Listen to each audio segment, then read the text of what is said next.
E aí galera, tudo bem? Ó, hoje a proposta é um pouquinho diferente. Não vou te falar qual que é o tema do programa não, você vai adivinhar a aula. Ouvir essa música? Tá ouvindo essa frequência? De onde que veio? O que é? Matou que é o tema de hoje? Ah, radiofrequência pra você no Descomplica Estética.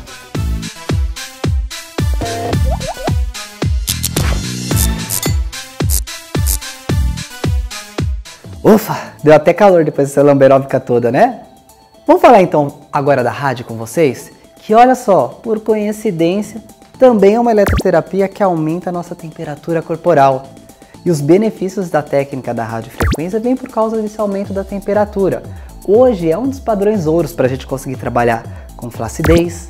E esse aumento do metabolismo local por causa da temperatura vai influenciar no tratamento de gordura localizada, celulite, quadros de cicatrização, dentre outras propostas térmicas que a gente já vai discutir. Mas antes da gente abrir os detalhes de cada uma delas, vamos entender que existem dois tipos de radiofrequência, que ela pode ser do tipo ablativa ou não ablativa. O que quer dizer isso, Rafa? O perfil ablativo é onde sobe tanta temperatura que eu acabo tendo uma destruição desse meu tecido. Essa radiofrequência ela acaba sendo indicada para finalidade médica, por exemplo, nos tratamentos de câncer. O que a gente vai lidar aqui na estética é um perfil não ablativo, ou seja, eu subo bastante a temperatura do nosso corpo, do tecido, região tratada, só que eu não promovo destruição daquela área, muito pelo contrário. Essa alteração de temperatura é que vai desencadear toda uma cascata metabólica para as propostas finalidades da técnica. Galera, vamos entender então um pouquinho melhor como que funciona a radiofrequência? Ela é uma onda que está dentro do espectro eletromagnético convencional. E para eu conseguir induzir o calor, o aumento da temperatura, eu preciso que um campo eletromagnético seja formado. É formado pela essa passagem de onda entre um polo positivo e um polo negativo. Então os nossos equipamentos eles vão ter essa característica, polos sempre presentes, ou mais ou menos. E o que acontece? Eu posso ter uma condição onde o meu equipamento tem um polo e o meu paciente acaba sendo outro polo. Ele fecha como se ele fosse o terra do circuito.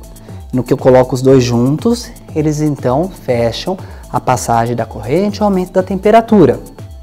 Ou o próprio aplicador já pode ter os dois polos. Daí entra essa questão dele ser ou monopolar ou ele ser bipolar. Agora, ó, vamos convir. Polo ou é positivo ou é negativo. Hoje no mercado a gente tem um monte de tecnologia que fala sobre tripolar, tetrapolar, hexapolar, sei lá quantos, meu Deus, polar. Sempre vai ser um positivo ou um negativo.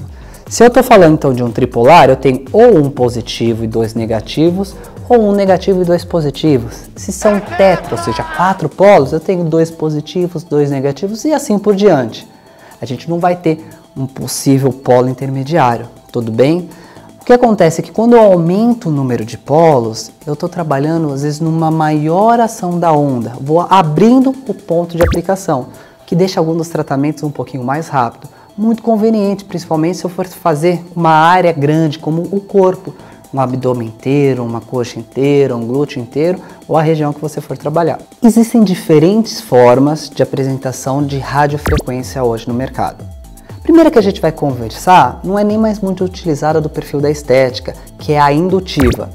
Utilizava-se de um aplicador de vidro em contato direto sobre a pele, onde passava a corrente, fechava o circuito.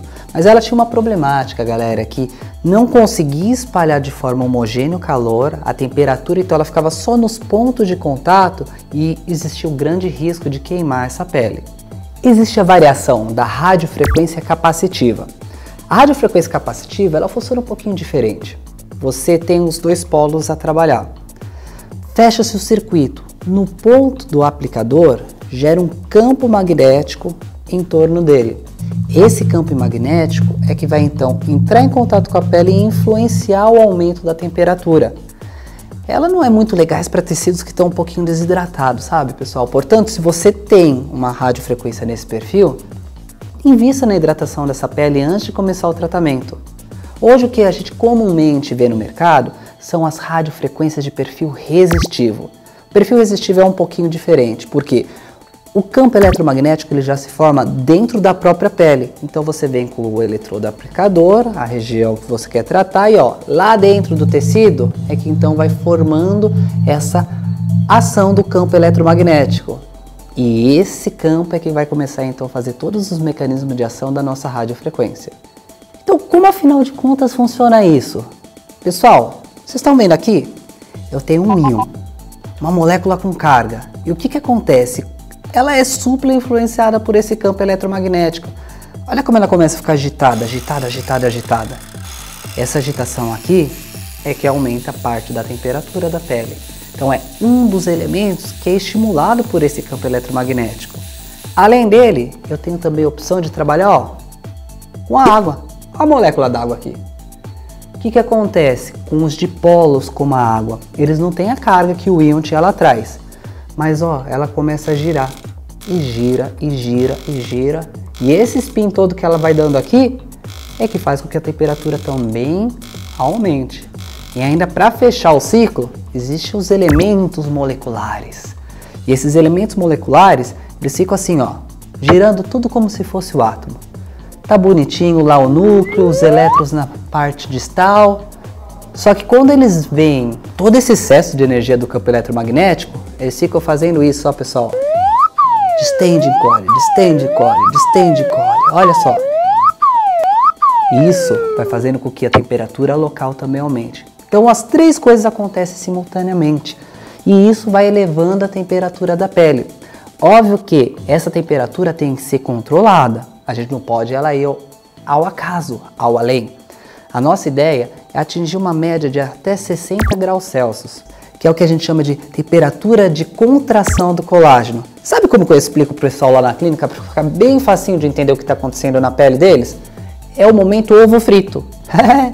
Vamos lembrar lá na cozinha de casa? Como que frita o ovo? Você vai lá, põe um olhinho, coloca o ovo, inicia a temperatura, não é?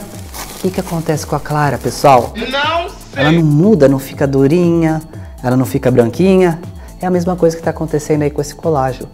Só que no final das contas a gente vai arrancar aquele zoião, na verdade? Colágeno não. O nosso corpo precisa refazer essa matriz. E para isso ele ativa as proteínas de choque térmico. Elas que vão sinalizar toda essa renovação da matriz celular. O ponto é temperatura. Eu posso chegar ao ponto do ovo frito ou não. Se eu não cheguei ao ponto do ovo frito com o nosso colágeno, eu tenho só uma indução do metabolismo local. Para cada 1 grau que a gente sobe, cerca de 10% do metabolismo também aumenta. Por isso que ela também é muito indicada para os quadros de cicatrização, descongestão e aumento do metabolismo local no combate da gordura localizada. Então, é uma técnica multifuncional que vale a pena você ter no seu arsenal terapêutico com certeza. E fechando a rádio, mas se ficou dúvida, vai mandando pra gente, porque pro nosso próximo programa a gente vai conversar sobre um tema que tá também deixando a estética mais bonita. Vamos falar um pouquinho sobre micropigmentação, benefícios da técnica e como anda esse cenário? Até lá!